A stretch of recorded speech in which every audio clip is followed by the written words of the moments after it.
reaching hell, Jason. I'm here to return the favor. I'm feeling strange, trapped in the grave. All alone, I'm riding my own skin. So serious I say, a choking restraint. The perfect flame laid down my own name. Girls rising.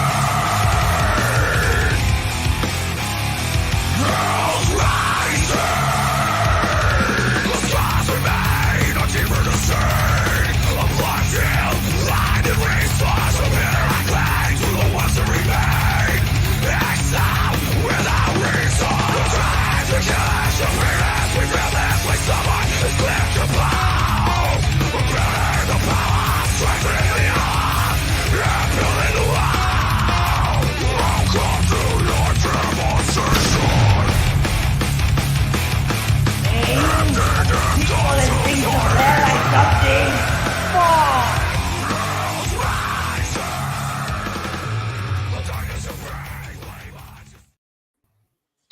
What is going on, everybody? I've got an echo. Hold on a second. I got a window open. Got a window open. There we go. I fixed it. God damn. Professionalism right off the bat. Come on, man. I know, right off the bat. on, Gotta take man. care of it. That is my bad, and I got it. I got it. Mm-hmm. Well, you know, when you're streaming to many platforms, it happens. Yeah, It just happens. It is what it is. Gentlemen, how have you been? How did the weekend treat you all? Phenomenal. Tell Just me something. penciling pages, doing layouts. Just, I'm in the zone, Joey. I'm in the zone. That's what I like to hear, man. Oh, yeah. Cartoon Hell zone. yeah, you are. Hell yeah. You're like, the pencils are legit, Sean.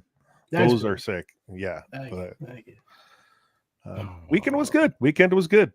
Resting up for the week. I'm good. I'm How's ready to your go. I'm ready. QBLT? The tuna. It was a tuna cado. Oh, You had the BLT. Yeah, yeah. oh, okay. Okay. Okay. All right. Sorry, guys. Cleaning some things up on the back end. You know what I'm saying? All right. Sorry about that, guys. I got wipes for that. Welcome, everybody, to the Spawn Review, Episode 8. Tonight, we are looking at Alan Moore's, I said crazy ride, but it's really like his version of Dante's Inferno in the Spawn mythos. Is, you know, when I read back that issue, I was like, you know, really, if anyone's actually read Dante's Inferno, which I haven't, I just read the Cliff Notes. It's kind of like that, though, a description of the layers of hell, and it's actually in the Alan Moore, you know, wizard way. You know what I'm saying? Abracadabra. Absolutely. All right, let's say hi to the chat real quick before we get rolling. Mark Penguin doesn't show up in the StreamYard because he hit this up yesterday, but was number one on both the shows tonight, on both the Comic Block. Mark Penguin, number one in the chat, number one in our hearts. Good to see you, brother. We got Dennis Kelly in the house. This issue was weird when I first read it. Same here. Yeah. Same here. I'll talk about it because it was actually kind of disturbing because I was young when I first read this. Weird, And I'm I like, was 11. Yeah. yeah, there you go. I was probably the Yeah. same age. I might have read it like a year later because I was a little bit late to Spawn. Like I was into a couple of other titles. Anyway, we'll get into that. Here on the Steadfast is in the chat. Good to see you, brother. Hail the Lore is in here as well. Good to see you guys. Yeah. Duck Bacon, rocking and rolling. We got Cosmic Studios, member of the channel, up here. It's shaking. Love it. Oh, Jay Mr. Goodwin. Goodwin. What's going on, Mr. Goodwin? What? Saturday, my bammies. Okay, I don't know what that means, but yes, sir. No idea. You and me, brother. Chauncey Blakey's in the house. In charge. He's always in charge. Good to see you, brother. Matt LaRock. Hey, What's what's going on? What up with you? What up with you? Matty. YSA. YSA is in the house. What's up? You, brother. Thank you for being here tonight. And SFG. Wait, no. SF Gaming. Oh, so it's off. Hail Reaper Destroyer. I agree with that. I do that. Guys, whatever platform you're watching on, please share this out to whatever stream it is. And heck, grab the link and share it out just all over the place. You know, let's rock and roll. Let's get people in here. Let's talk Spawn. Let's have a good time. We got the Core 20 in the house. Let me say Nice. shout out to the C20. Core 20 here. 20. Hashtag C20. There you guys go. That's not how you spell core. There we go. All right, what is this? What is this? What's happening Philistines unfamiliar with the masterpiece that is the movie Pootie Tang. here? Well, yes. I don't think I've ever actually watched that movie. I will be the first one to probably admit that. All right. Shout out to anybody that's watching over on Facebook. Doesn't look like anybody is. We're gonna still keep pounding that until we get a following over there. Yes, hell yeah. Core 20. All right, spawn block. We're starting this off. Later on, Akba, 1015. What we were looking at, and I'm gonna throw this up here while we talk about this. Make it different. Spawn 8. I'm going to the Trusty Compendium, Volume 1, which is really nice for stuff like this. I was originally like pulled out the original issues that I have. I'm like, that's a lot of work to go in the boxes. I got this. You know? So technically, I'm going to take you guys flipping through pages of page 5. We're going to talk a little bit about who Billy Kincaid is, and then we're going to jump into issue 8 altogether. Alan Moore's crazy Dante's Inferno ride.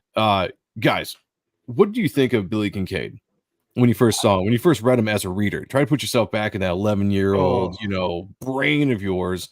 Because I thought this was more of a hardcore version of when Todd did the Wendigo series, Wolverine and Spider-Man. Yeah. And he was able to take what he initially wanted to, story-wise, and then just go to the extreme. And, I agree with that. Yeah, I thought it was pretty frightening. Like, I was 11 years old. I like ice cream. I always went to the ice cream man. Oh, I got to pause this here because this is the famous finger gluing scene that caused his wife to quit being the editor of Spawn. A little behind the scenes there. Either this or the last page. Okay, I thought it was the finger. Okay. I thought it was the little kid's fingers because that was what's disturbing about issue 5.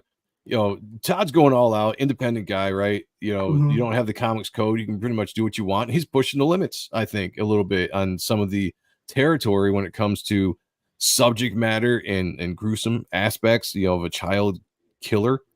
And just the fact that you've seen a bunch of little kids' fingers glued to this piece of paper, I think that was a pretty shocking. Yeah, it was great. That was way before the shock TV, right? That we're all accustomed to now. I think what hit with this is like we were just coming off in the 80s, Adam, that boy that was missing, and then the father who was the host of the top villains there, America's Most Wanted. Oh, yeah, America's Most. Yeah, he was the father, right? And so there was that story, and then there was a lot of other stories, plus the Atlanta story in the 70s with the missing children. There was a lot of stories that kind of have gone, I guess you can say, lore of the United States that are just never been really solved. So Todd McFarlane dove into that, and boy did he ever, because like he hit something that not many people would ever venture into, and that's children. Oh yeah. And so for him to do that, Adam Walsh, thank you there, Jay. He went into something that scares the living bejesus out of you. And I remember reading this book and going, what am I reading here? And I was just like, holy crap. I'm going to be, and after this, I was like, I always wanted to know where my kids were. But then you watch the animation on top of this and you see it again, and it's how it's captured there. It's phenomenal. Yeah, I'm gonna have to review that episode again. I definitely can't remember it sitting offhand.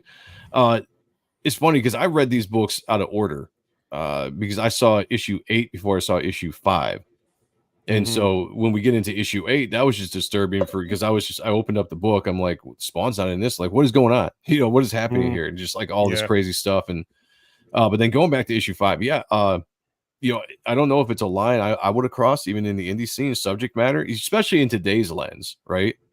Think about more of the stuff that has come to light today with the human trafficking, like all this kind of stuff. And, then go back and read a story like this and be like, wow, for one, it was way ahead of its time. And it is even more disturbing now as an adult than it was as a kid reading this. Yeah. And Jay mentions a good point here, like Nightmare on Elm Street 2, like that's another one in the 80s that like hit all the marks with Freddy Krueger. And then another piece on top of that was, now I'm having a brain fart in the late 80s, early 90s there. I forgot. I was thinking of something and I forgot all about it. But like he's hit, like Todd McFarlane was taking all these stories and especially newsworthy stories that scared the shit out of you as a parent and as a child, right? And he put it into a comic, and you never see this kind of stuff. You will never see this kind of stuff anymore. Like, I don't think you'll even get even close to this kind of stuff. Probably nowadays. not, unless you're in like Yeah. the major indie scene. You know, like if somebody really wants to push that boundaries. But honestly, I wouldn't even want to write something like this. It would, as a parent, it would be a little bit disturbing for me to get into that mindset to tell a story like that. You know, good. Silence of the Lambs was the other one I was thinking of, because that came out in the 90s. That, because this kind of hits that mark too, where it's just like, you know, very intense, and you're invested in the characters.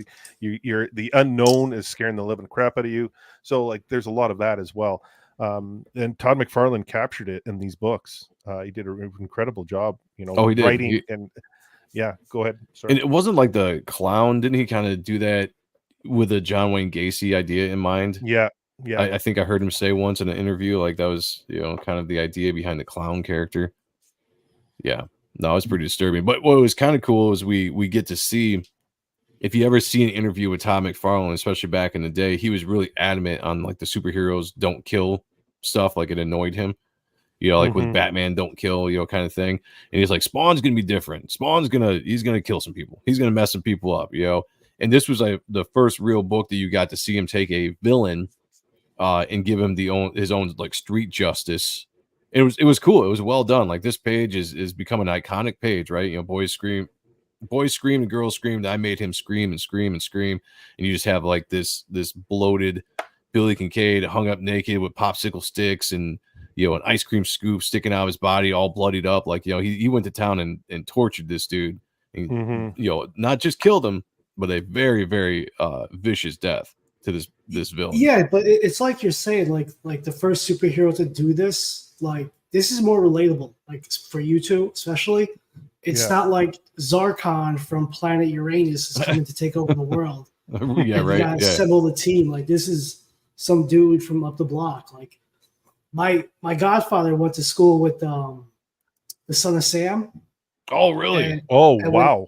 So my parents knew him because he was a kid from the block around the area.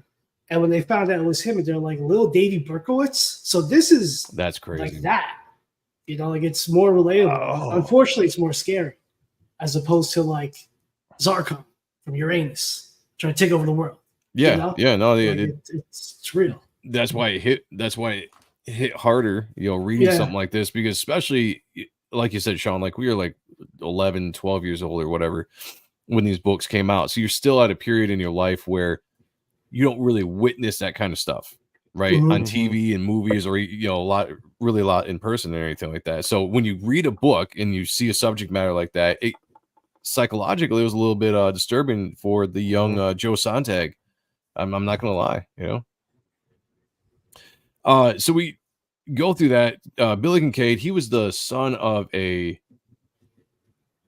not the mayor. It wasn't the mayor, was it? Somebody in Congress, like a higher up suit. Someone in yeah, he was the I think he was the mayor, or no, senator. He was the senator. Okay. That makes sense because he had a lot of pull. He had a lot of pull because he was hiding a lot of Billy's, you know, dealings and covering it up. And they dealt more with that on the cartoon as opposed to within the comic, I believe. And Al Simmons had a run-in with Billy Kincaid when he was alive. I believe that in issue 5, right? Like there was something, which is the reason why he went after Billy this time. I don't remember. Does anyone remember that? I should reread issue 5, you know, prepping for this, but just did issue 8. All right, I might be off on that, guys. You know, don't hold me to that, but you know, if that's the case, don't let me know. Him. Yeah, don't at me about anything. Be like, you don't know nothing. Hell, Paul. Can I just quickly, like, because we're gonna talk about this issue number 8. But I love the color schemes, how it goes off like with this very dull colors, the greens, the blues, very calming, and then as you read through the book, it gets more intense with the color palettes. Oh, you get the reds, the oranges, as you get near to the obviously to, you know, the end. So I that's the first thing that when I was reading this, I'm like, oh man, did they really plot this out really well? So yeah, Shout out to Steve Olaf. Yeah, Olaf. I can never pronounce his last name. But the that man dude. who not did- Furcow, Steve Olaf. Yeah, not Furcow. We found that out on Odd Yeah. Stuff last Thursday. Got pizza in the house. Hey, brother. Good to see you, man. Pizza? So we skip forward to the issue that we're actually talking about. So this one is written by Alan Moore, coming over to tell this kind of twisted story of hell itself. You know, we covered the different spheres in hell, and we see a character like Billy Kincaid shown through his perspective, and it's narrated by him, which I think is kind of cool.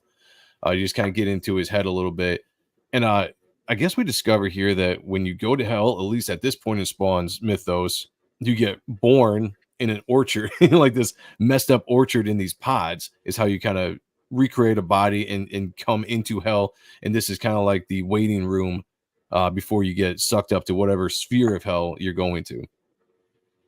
What do you guys think of the mythos that Alan Moore was creating here? Because I think up to this point, they hadn't really touched too much, much more into the actual layers of hell. Like we saw Malbolgia where he's at, Violator, you had a couple of those things, but we never really dove into the aspect of what Tom McFarlane's version of hell was. Well, they didn't show how Al was birthed into hell. They just show random images, random beats, the fire. They didn't show this whole process. So this is another part of the origin of hell, or Al Simmons to Spawn, that we're kind of getting like a backroom peek into. Yeah. I don't know, reading this again tonight, I don't know if this is actually hell itself, or is this Vindicator, he's putting that perception into Billy Kincaid's head that this is what hell is actually at. So you don't know if it's if it's actually hell, or if that's him making him think this is his version of hell. Now that's interesting. I actually didn't take it like that before when I was reading it, but now you're bringing that up. I wonder because if we saw when Thomas Healy was on, he was talking about the Violator series, right? And the Violator miniseries is coming out, is going to be like him telling the origin of his origin, whether it's true or not, who knows, because it's from the Violator's perspective. And so here we get it from the Vindicator's perspective of what hell's like. That's a good point, Jay. I wonder if that is kind of, because I was gonna ask for the people that are diehard Spawn fans have stuck with the series the entire time, because I thought that they retconned a lot of what hell was that Alan Moore presented as what they ended up going forward with McFarlane telling more stories and everything. And if they retconned it, you could do it in a point that you're talking about where this was more of just a manipulation by the Vindicator. Yeah, because hell is there's no actual place in hell. It's there's realms, and there's in Dante's Inferno, I think there's 9 realms of hell. So there's multiple versions of it. So I think with this is Violator, Vindicator, right? Vindicator. Yeah. I think this is his way of saying, this is my version of hell impressed onto you, and you're going to experience what I experience every day, and what I want you to experience. And that's how I kind of read it. I mean, everyone has their own view on things, but that's kind of when I was reading this, I was like, is this actually hell, or is this Vindicator imposing his view on Billy here? Yeah, that's interesting. That made me look at this in a whole new light than what I was kind of originally looking at, because there is that scene.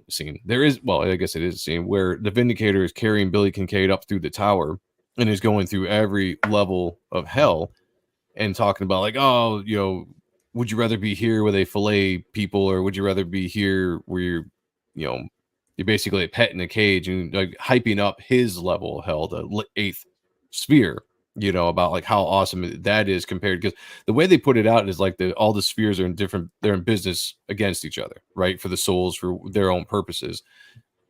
Level 8, where Malbolgia is the army that he's trying to create, or that he's creating to eventually take on heaven and everything. So that's interesting. That is interesting to bring it up. It makes me look at it in a little bit different light now. I like what Jay wrote too. Do you think the color palette progression is due to the mists of memory as the story moves forward, or is it the more the acceleration of violence? Interesting I like that thought. a lot. Interesting thought there. Yeah. Well, and, color tells a story as well, and I think that sometimes gets overlooked by some people, me included. Sometimes, because I don't read that much. But that, yeah, absolutely could be, because the further we get in here, the more, like you were talking about before, the more reds, especially when he kind of gives into his animal nature to take out this little girl who seems creepily to know everything about hell, right? And She she's the one deserves that, it. yeah, she's the one that brings up the spheres and how it's laid out, and like every time something happens, she's like, oh, that's the what you call that, a soul trapper, they're taking that Mhm. woman away to be, as like a fashion statement. They collect singers, and last year it was acrobats and all this kind of stuff. Yeah. And we find out later that's actually the Vindicator in disguise. And the way they do it was creepy as shit. When I was a kid, like I was reading, I was like, what is happening? What is happening to that little girl? They ripped her in half. Like I didn't get it. Like I was too young to really kind of get the concept of what was going on. Yeah. It's Alan Moore has a weird style. Like especially this story here. I was hoping you wouldn't put that one up. I'll put them all I up. love you, Vex. Put Thanks, them Vex. all up. Yeah, it's interesting because I was also thinking Wizard of Oz a little bit here. Oh yeah. A little bit, not a lot, but there's some little twists of Wizard of Oz in there. I can see that. And yeah, the demons, like I guess the demigods, I guess you can call them in hell, introducing them all, and each layer is pretty cool. Yeah, I just really, Alan Moore has a weird, warped mind, and just some He's of a the wizard, wording. man. He's a wizard, Yeah. Harry. Some of the wording though, and some of the way he phrases things is just a little off. Like it's just like, do you really talk like that in real life? I think, yeah. I think he does. I think Alan Moore is a little off in general. Yeah. No offense, like I've never been a huge fan of his writing, but obviously he's very popular and people dig the stuff. But I mean, if you ever see interviews with him, I mean, he's into some interesting stuff. You know what I'm saying? Mhm. Like there's a reason why he probably comes up with very unique stories that kind of change, the comic landscape. Like there are so many people that came after him, kind of being the trying to be the next Alan Moore, and and there was really only one. Well, there's Steve Moore, his neighbor. And that's a different story. Yeah, check out the what, I can't remember what podcast it was, what number it was, but the Rob Liefeld's Robservations, and he tells a story about when Alan Moore was writing Supreme, and then Alan Moore wanted to have his neighbor Steve Moore write the book and get paid the same amount. He's talking about the wording here, and like just it's not, it's like it's how he phrases it, the dialogue and everything. It just it doesn't seem natural when you're an example of the wording. Like it seems like it's kind of like the script itself, like the characters, how they're it almost seems biblical at times. It almost seems like you're reading a biblical phrase. Like it just seems a little off. Yeah, like you don't really talk like that, but I get what you're saying. So like it's just it'll come to me how I kind of chalk it up to, sometimes I think of it's just like the style of scripting at the time that they were doing. I look at it specifically with the verbiage between the characters, like how the characters talk. It's almost like, all right, so the Vindicator is a version, obviously a brother of the Violator, the Fleabic. I can never pronounce that name. Fleabiac brothers. Yeah, Fleabiac. And he seems to be much more of a jokester, right? Like the Violator is kind of funny in the stuff he says, but the Vindicator is just like straight out. Like you get to this scene and it's almost kind of like comedy horror in a sense, because now the Vindicator is here. Now he's saying all these kind of like one-liners you would expect in a movie that would make somebody laugh amongst all the horror aspect of it, like when this chick gets what's the actual line here, because I don't zoom in. There's something this about, like, girl here. Well, it's about time. I wondered how long it would be before you croaked the know-it-all little bitch. Yeah, just glad you still got what it takes, Chili.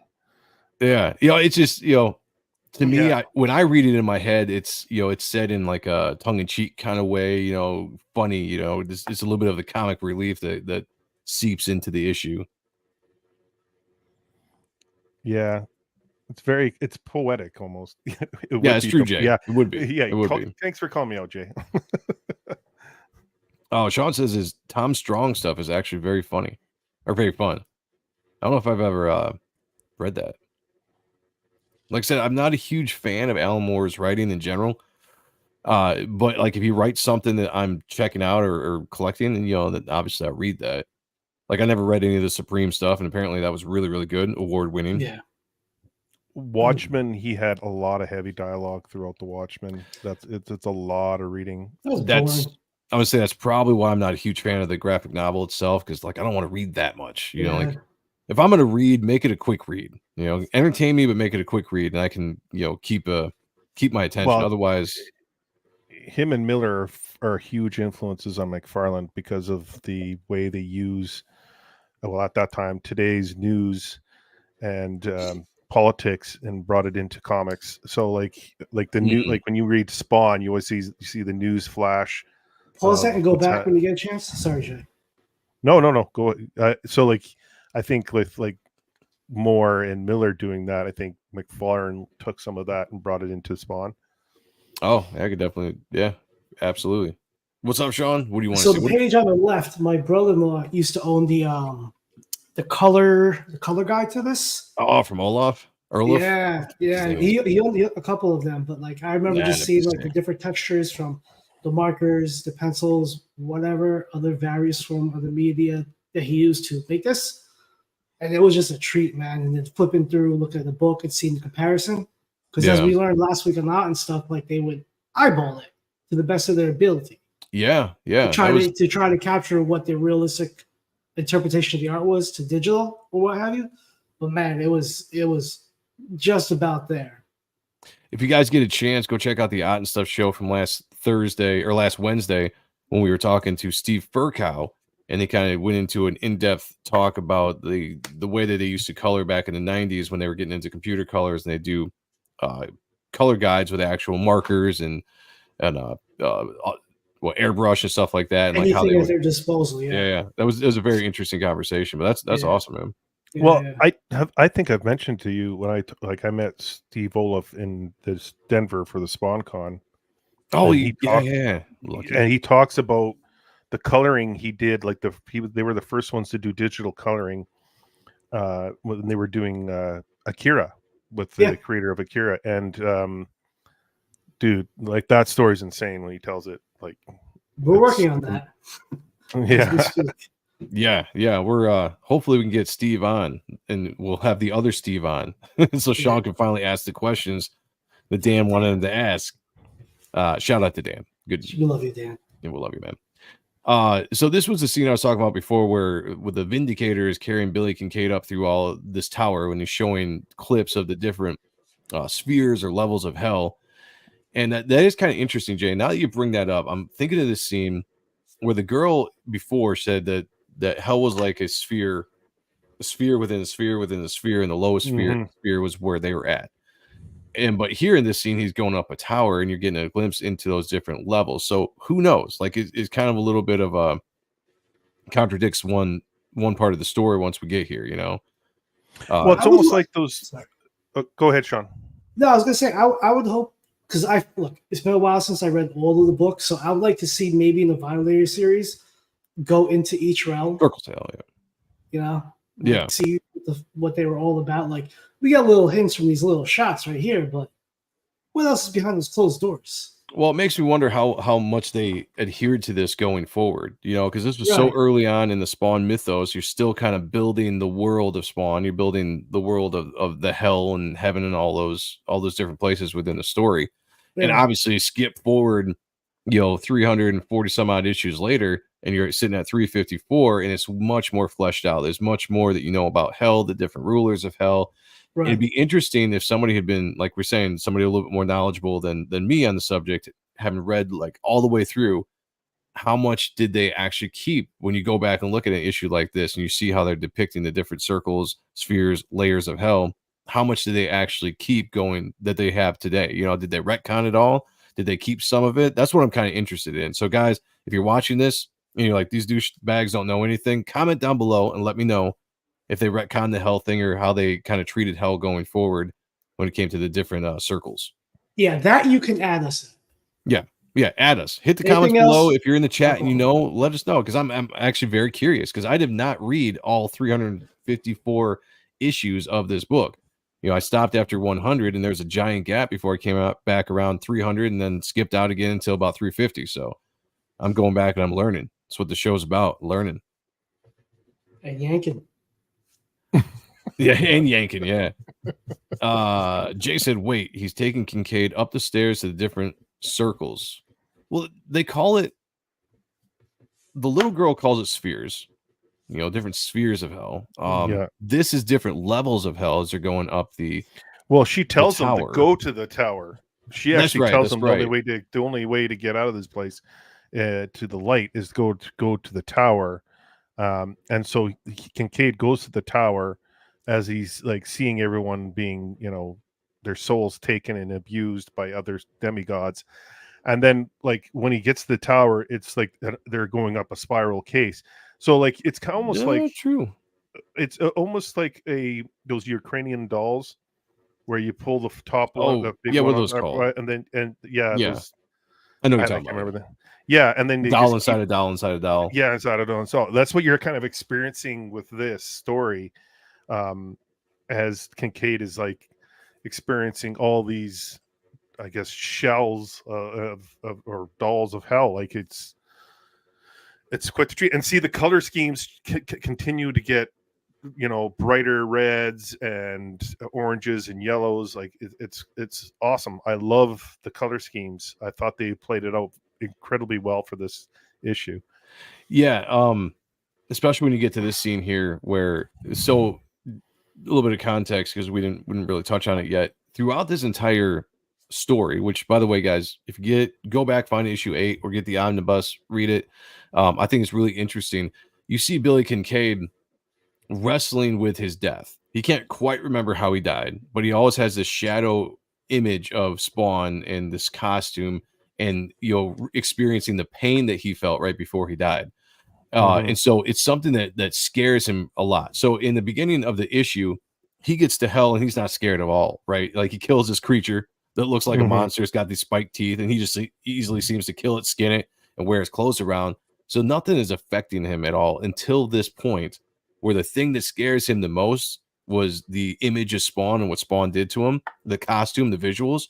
And now he's at a point where he is getting the symbiote, so to speak, or whatever they call it in this universe, and he's actually becoming a Spawn, and just kind of like, all right, now you're getting into like the punishment aspect of hell, right?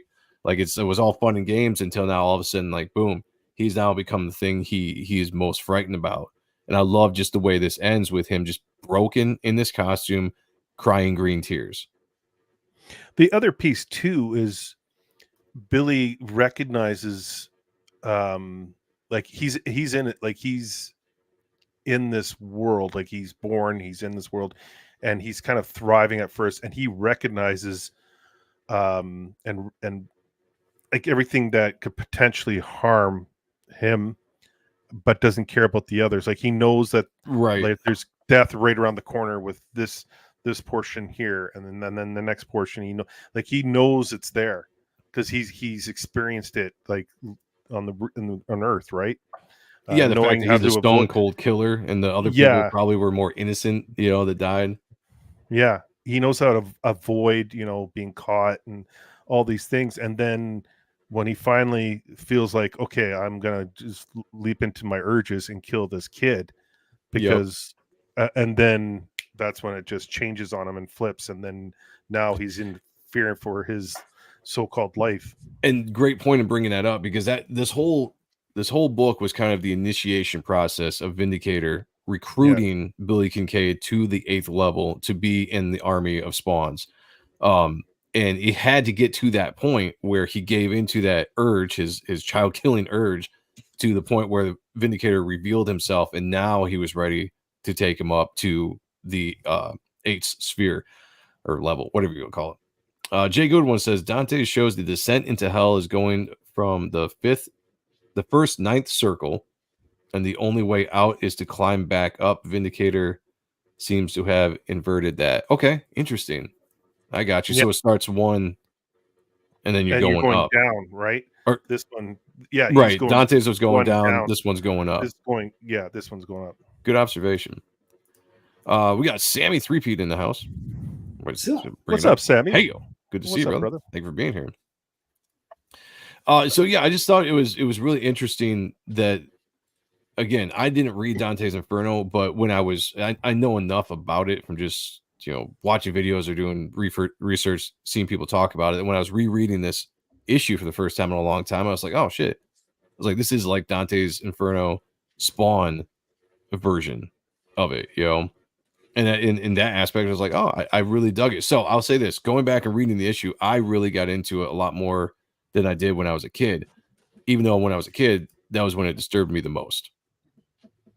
And this is one of the first issues that's not Al Simmons centric story-wise. Great point, Sean. Thank you for bringing that. I was actually, a thought was in my head and I completely lost it. Yeah, this is the first time you get to see someone else wear the Spawn costume or the symbiote, and you experience a fat Spawn, Yeah. No body shaming here, no fat shaming here. Like, this was nice. Being ahead of the curve. I know, being ahead of the curve, right? Shout out to the Todd father. He's like, we need a fat clown and we need a fat Spawn. Made it happen. Love it. This was kind of a treat. Sean hit me up earlier today, and I forgot he had the black and white version of this omnibus. And he was like, dude, you want me to take a video of the comic with the black and whites? I was like, yeah, absolutely. While we talk about the issue, everybody feast your eyes on this. And apparently this one is hard to find, right, Sean? Yeah, it's a bit pricey. I think I paid less than 100, but unfortunately it didn't do that well sales wise, so they won't be progressing with 51 and on, which is what's up, Michael? What's going on, Bancroft? What's up, Bancroft? Real progression of Greg's artwork. Yeah, which most of us are a fan of here. And I want to get this, so I need to find this and add it to my collection, because I just started getting the compendiums a few months back.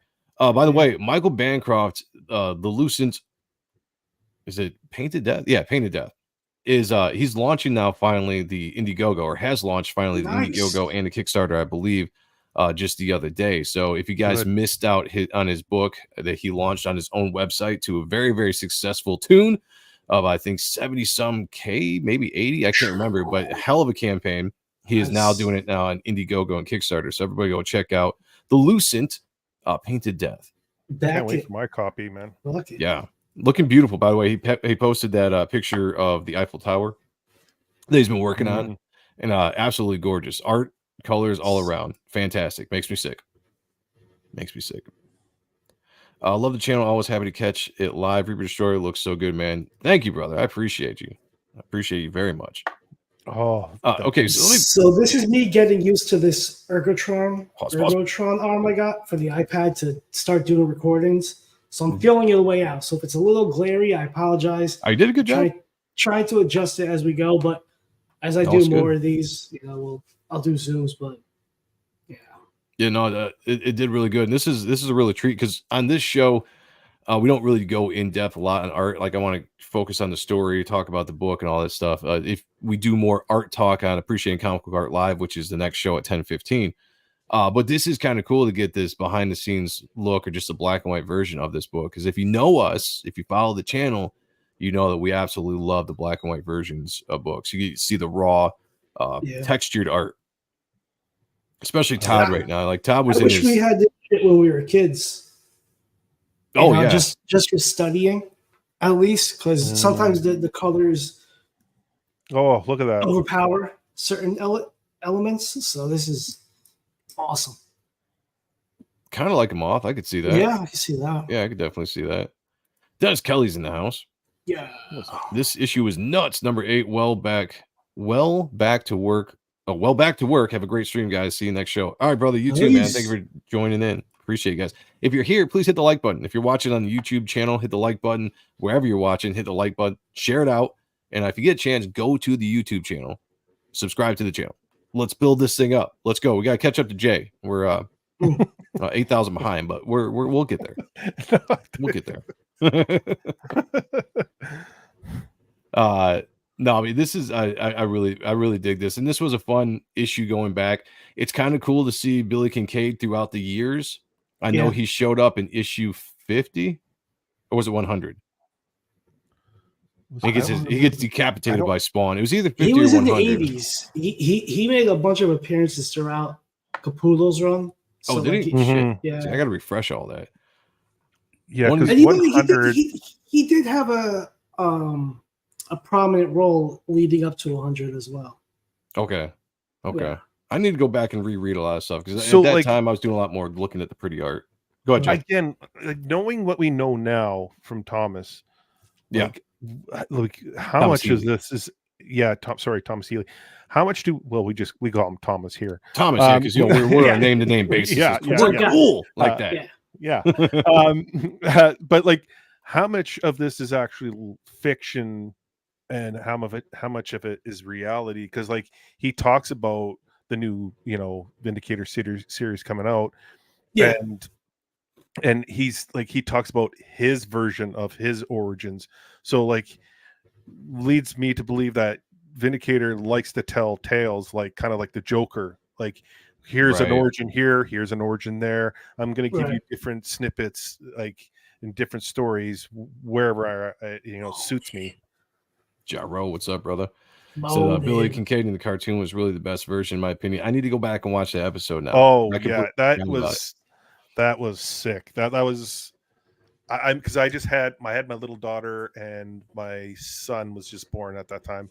And I remember like I went to the mall and I was looking around, she was like right beside me, but just a little behind me, and I was Yeah. panicking. My heart just dropped. Oh, yeah. And I was just because I Oof. remember watching the Oof. night before, I was just like, oh my god, I can't watch this stuff anymore. So Yeah, no, yeah, that would be bad. That would, yeah, I don't even want to. That would scare the hell out of me. yeah. But to your question, yeah, Thomas Healy, the editor in chief of Spawn, who has been on Jay's show, he's been on he was here on the Spawn review a couple weeks back, Mhm. talking about the new Violator series that's going to be coming out, I think, in July, and how it's kind of a semi-origin, but told from the perspective of the Violator. And what was interesting about it is he brought up that fact that Jay just said that, is it the real origin or not? We don't know because it's coming from the Violator. And we all remember that Violator in issue 14 and 15, when he was telling the story about him taking out medieval Spawn, and then you see the actual events occurring were completely the opposite in that book.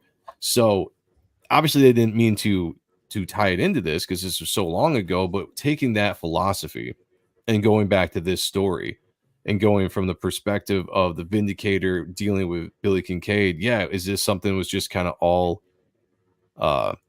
projection? And could you play it off then because you want to retcon stuff down the line to be like, this is really what hell is now compared to what it was in 92.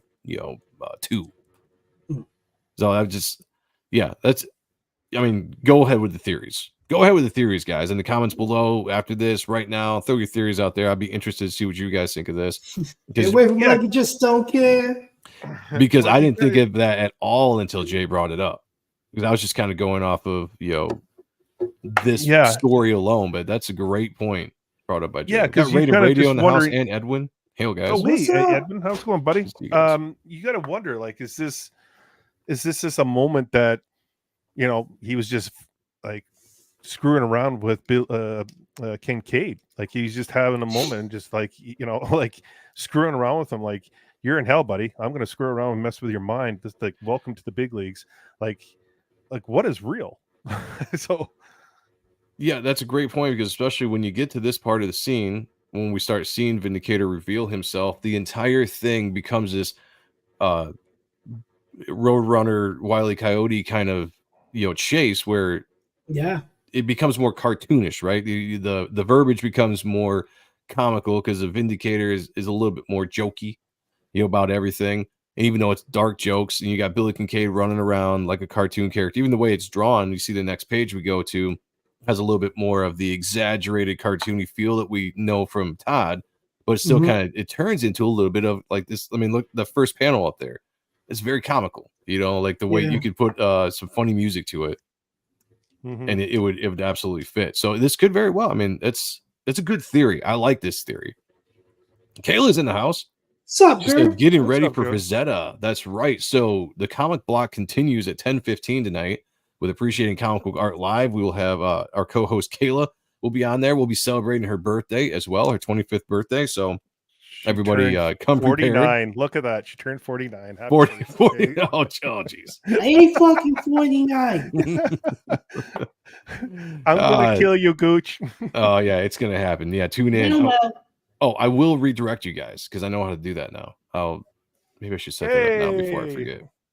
Yeah, I'll do that before I forget.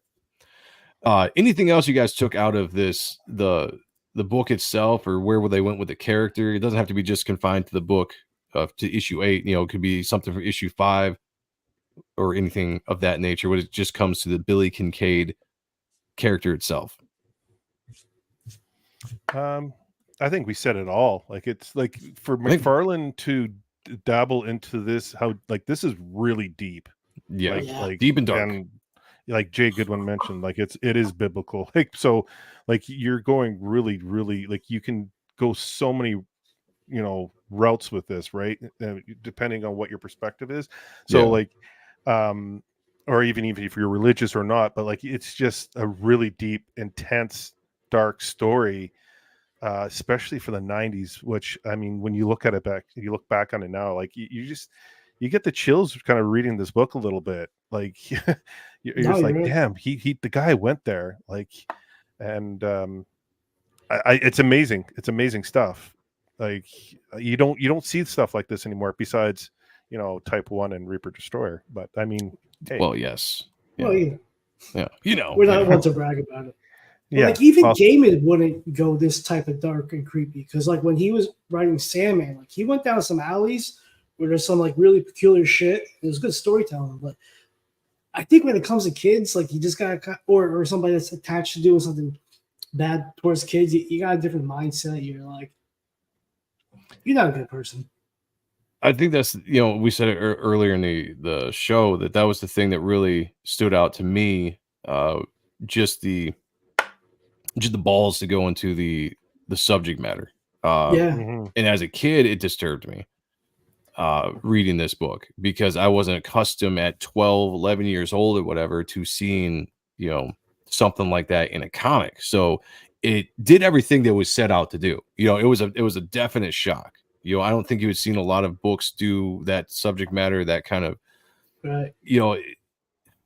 Again, going back to issue 5 with the finger, gluing scene, of the thing, the gluing of the kids' fingers. I mean, that is, when you think about it in retrospect, that is a disturbing panel. Especially looking back in like today's world with all the heightened aspects of child trafficking and all that kind of stuff. And then going back and reading the issue like this, like, holy shit, like I missed, like I saw it as a kid, but like I also missed it, right? It just kind of, it disturbed me, glazed over me, and I moved on. But reading it back now as a father, I'm reading some of this stuff, I'm like, holy shit. Like issue 5 and issue 8, it hits hard, man. It does. It's the realistic monster, as opposed to Lord Zordon from Uranus trying to take over the world. Yeah. Like we talked about. Scary shit, man. Oh shit, Kayla's saying I'm gonna be rocking a flower crown tonight. Oh, look at it. Going full fantasy. Wait a minute. We're gonna have to get John in the chat then. Who's fantasy? Well, that's what I was gonna ask. Great question. Do you remember last year on Kayla's birthday? I don't. Her breaking news. What was it? Or fake or what was it? We were talking about Silvestri, I believe. I don't. You have to refresh my memory. She's like, the Barton brothers are like Mark Silvestri. They must be very inspired by him. And we're like, yeah, no shit. And then Clayton's in the chat. And then she's like, are you inspired by Mark Silvestri? And he's like, well, yes, I am. And she's like, I knew it. And we're like, you're not breaking news or anything like that. Love Kayla. Love you, girl. We will have her on in roughly 25 minutes or so. Alan Moore's depiction of hell in Swamp Thing is very disturbing as well. Now, I have not read that, so that would be interesting. How does it compare, Wiley J? Like, is there any similarities between the two, or is it completely two different concepts? Like, I would. It's interesting to see, does he have this kind of fantasy concept of what he's creating as hell within a story, or is this specifically just for Spawn, and he did something for Swamp Thing? Again, if anybody's watching this later and you know, comment down below. Let's go. Those ages were awesome. Yeah, man. Good times. Life is just a fantasy. You can live this fantasy life. That's a song. What song is it? Probably another song. I don't know. Jay? Life is just a fantasy. Can you live this fantasy life? Ace of Base. The real McCoy. Aldanova. Apparently. Black Hat Cinephiles here. You're saying the same thing. Sorry, over my head. Yes. I'll have to check it out. Kayla is dubbing herself the Queen of the North Shore. We're about to find out. Appreciating Comic Book Art Live is coming up next. We are looking at the fantastic paintings of Frazetta, which was a book that Kayla sent me, and a little bit of nudity. I tried my best to censor out what I could so YouTube doesn't ding us. I know X doesn't care, so shout out to the Xites and the platform that is X. You didn't have to block it out. You're allowed to show art, nudity art. Really? Oh, yeah. Well, yeah. Damn it! I did all that work for nothing. We did a review of heavy metal, and they didn't zap me or copyright or anything like that because it's animated and it's an art. It's not like extreme graphic stuff. I feel like they've dinged certain people though for me and Mark got dinged for the Roquefort cover like a couple years ago. So I think they changed it now. If it's like for art, so it's not like graphic, stuff. If it's like a pose or whatever, then you're fine. Wiley J says it's been a while since I read it, but it's different than the hell in Spawn. It's the tortures he describes that creep you out in Swamp Thing. Okay, I got you. Interesting. I have to check that out. Is it more like Hellraiser? Well, somebody we'll have to read it. We'll have to read it in one of these days. Maybe an Akba. Maybe we'll do an Akba on it. We have books on this channel as well. We got Type 1 here by Sean, who is rocking and rolling here. Everybody go check it out. Links are down below. Get the Ultimate 1 tier. You get all 4 variants, a sketch, a 9-card trading card set, which is an add-on. Con Artist, the art of Sean. No, Type 1. If you got the preview books, you know the type of gimmicky covers I do. Yeah, that's where you only be able to get that. Yeah. And it's cool. Doesn't suck. Check it out. It's going to be awesome. It's going to be awesome. Jay and I and Kayla, we all get to see the behind-the-scenes making of this book, and everything that that Sean is working on right now is just looking fantastic. So I can't wait for you guys to read that book when it is out and ready to go. Dan is working on a bunch of pages as we speak. So hopefully next couple of weeks I'll be able to show off some more shit. I would say get another preview of some panels. I always look forward to that. Yeah. I have a book called Reaper Destroyer, which if you like Spawn, if you like the stuff we're talking about in this channel, you're gonna love this character. Very much in the vein of the dark heroes of the 90s. About a guy who's trapped in a supernatural suit of armor, inhabited by the ancient spirit of death, who's trying to possess his soul. The story is so much more deep, so much more than that. But it's gonna be. I want people to read the book before we dive into actually talking about the story. We'll get more into that in issue 2 once the story is actually out there. But check it out if you like this kind of character, like this kind of art, this feel. You're gonna love this book. I guarantee you. We've got some fantastic people working on this, including legendary inkers Joe Weems and Matt Batbanning from Top Cow. We have one of the best artists in the history of the game, Mr. Dale Keown, rocking this Pit #1 homage cover, and a bunch of other names here as well. Check it out. Links are down below. Reaper Destroyer. By the way, I ordered the custom box for everybody that gets the top tier, which is the Destroyer tier. Like, it's everything in the campaign. It's got a $200 price tag, but it is well worth it for everything you're getting, including all the metal cards and prints by the crazy Rick Saylor, the man, the myth, the legend. But I did. I hope I don't dox anybody. Let's see. No doxing. Nobody's up. Okay, we're good. No DMs open. I did just order the trading cards put the order in, getting these printed, sending them out. Very excited for everybody that worked on this campaign. We got a Vanessa card by me. Got the Sirens card, which I think Sirens are going to be a fun, fan favorite after a while. Chauncey Blakey, who was in the chat earlier, did this amazing card. And I love this so much. It's actually part of the custom box as well. It's an image on the custom box. Dan Dahl knocking it out of the park with this Destroyer card as well. And then, of course, we had to do the sketch card for Dale Keown. Absolutely. And you get this. You buy one book, you get all 5 of these cards. That's how it works. Stretch goals. Lots of stuff. All right. That's the shilling we're going to do on the show. Can I? Well, I want to say my part, because like I've read both books, and I cannot say it enough. Like, both of you have shot, and I've read. Well, I've got about close to 5,000 comics, so I've read a lot of comics in my life, and these 2 books are incredibly well written. The artwork's amazing. Support these guys because they're putting out extremely good content here. Like, I was blown away by Sean, because that was the first one I read. I was like, wow, this is really good.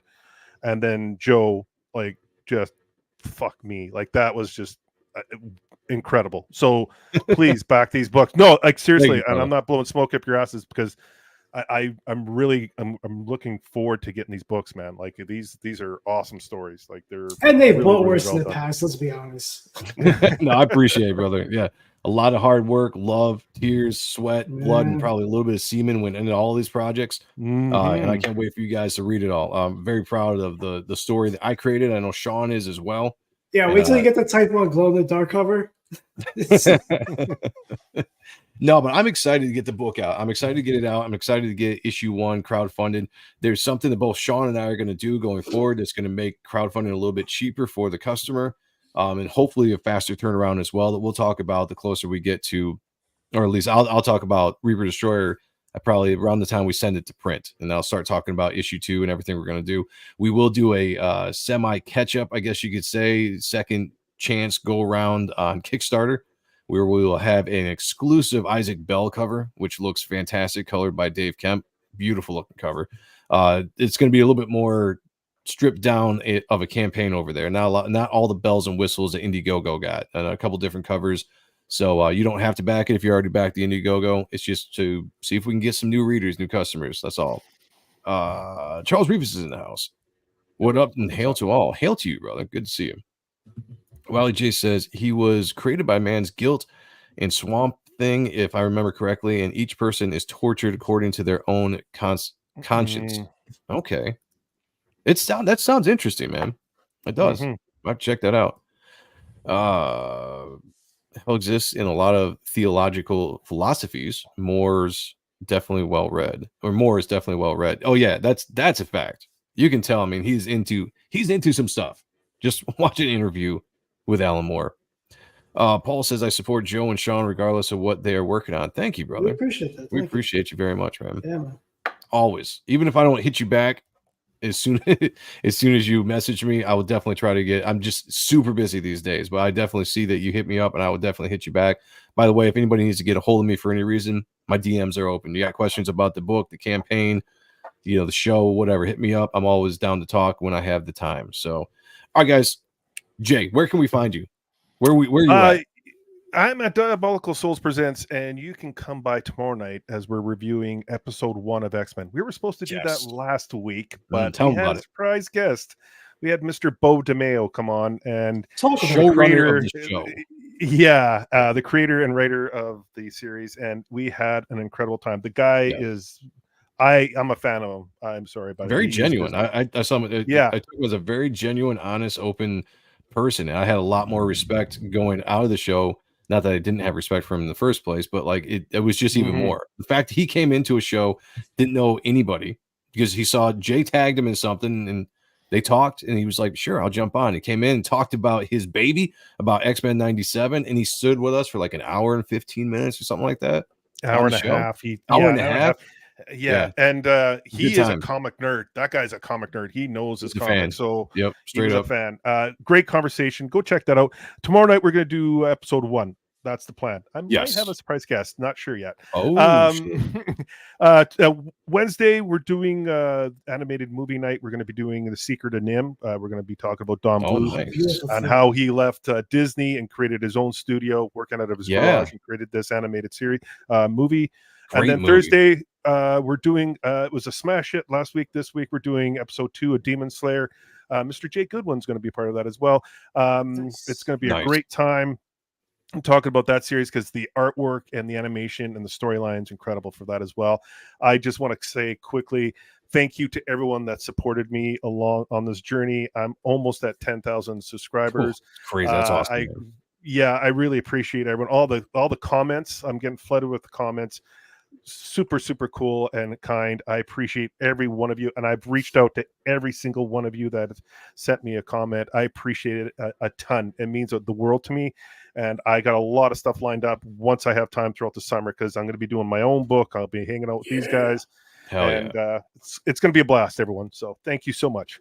Speaking of hanging out with us, every Monday at 9 p.m., the Comic Block starts with the Spawn review with me, Sean, and the Gooch. Tune in. We'll be back next week. I don't know what we're looking at, but we're going to look at something cool. Stick around. You're automatically, if you were in the YouTube chat, be redirected to Appreciating Comic Book Art Live, the fantastic paintings of Frazetta we'll be looking at. We're going to be celebrating our co-host Kayla's birthday as well. So stick around in the chat. We will see you probably in roughly around 15 or so minutes. Until then, we will talk to you all later. Be good to each other. As always, take care of one another.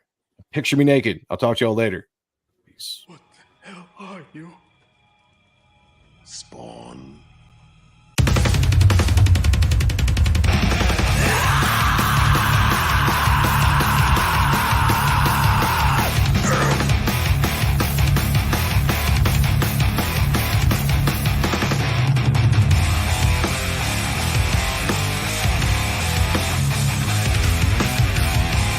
You sent me to hell, David. I'm here to return the favor.